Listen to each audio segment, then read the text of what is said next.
Love turns the whole thing around. No, it won't all go the way. Emma, my mother said, I want you to come along to this human impact event tomorrow. It's called a street side salon. My mom's friend Elizabeth runs a nonprofit called the Human Impact. On her logo, the last 3 letters, ACT, are a different color.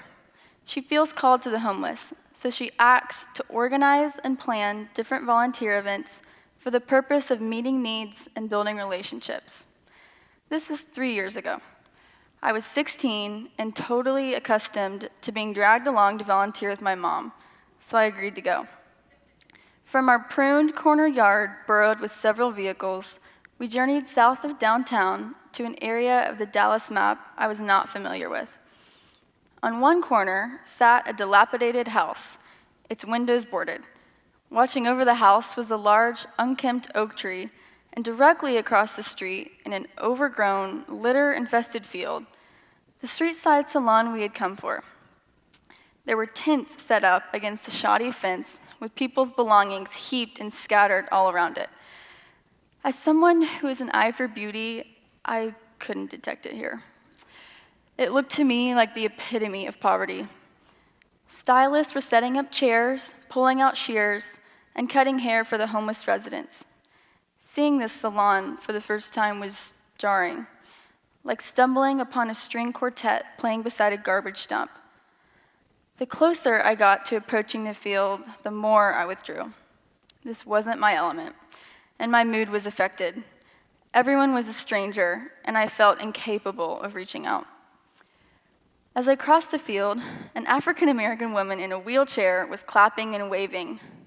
"Hello, how are you?" she hollered out. She said it as if she knew the person she was talking to, so I assumed it wasn't me. But after she said it again, "Hello, hey there," I turned. "Me?" I asked. "Yes, you, girl," she replied from beneath a giant elm tree. "Come here." I walked over. "My name's Cecilia, but all my friends call me Cece, so you call me Cece," she told me. "Hi, Cece," I said. "I'm Emma." "Well, nice to meet you, Emma," she replied. Her deep-set, dark eyes and rich skin were framed by a braided wig that had seen better days. Her happiness, though, was contagious. Everyone that passed was joyfully greeted. "Hello there," Cece continually bellowed out. "How are you on this glorious day?" We started talking. I learned that her life had been hard.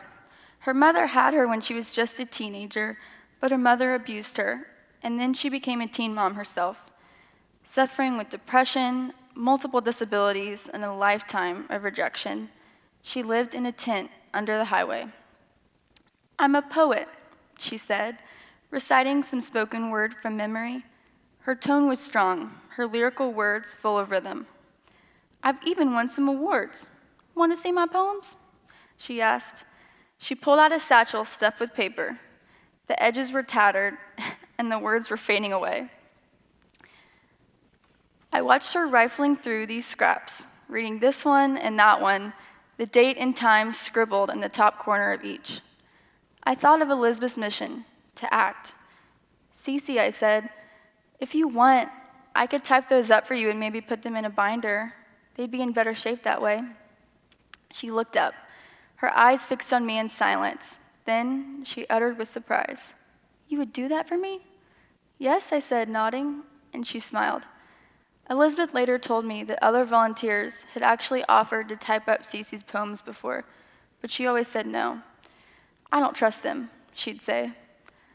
"I never thought she'd trust anyone to do that," Elizabeth said, "but she trusts you, Emma, and that means something." I showed up that day shy and unwilling, but Cece's ability to truly see me represented a step towards understanding in our fledgling friendship. There were hundreds of poems dating back decades ago, and I typed all summer. Each one was a window into her life, a chronological rendering with genres of comedy, romance, and tragedy.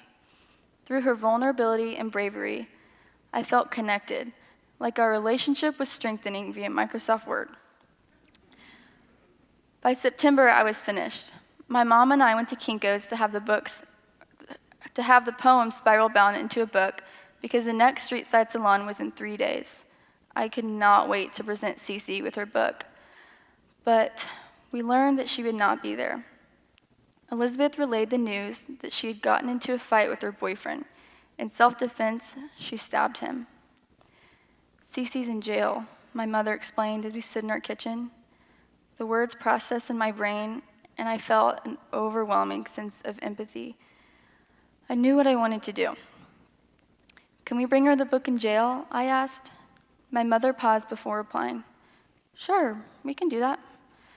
So the following Saturday, my mom and I ventured to Lew Sterrett, the county jail. We showed our IDs, emptied our pockets, and went through metal detectors. It wasn't a friendly place. Every sound echoed loudly, like hollow cries and wails that never really ended. We rode up the elevator to the visiting room, where we gave the guard Cece's name and inmate number. They pointed us to a specific door.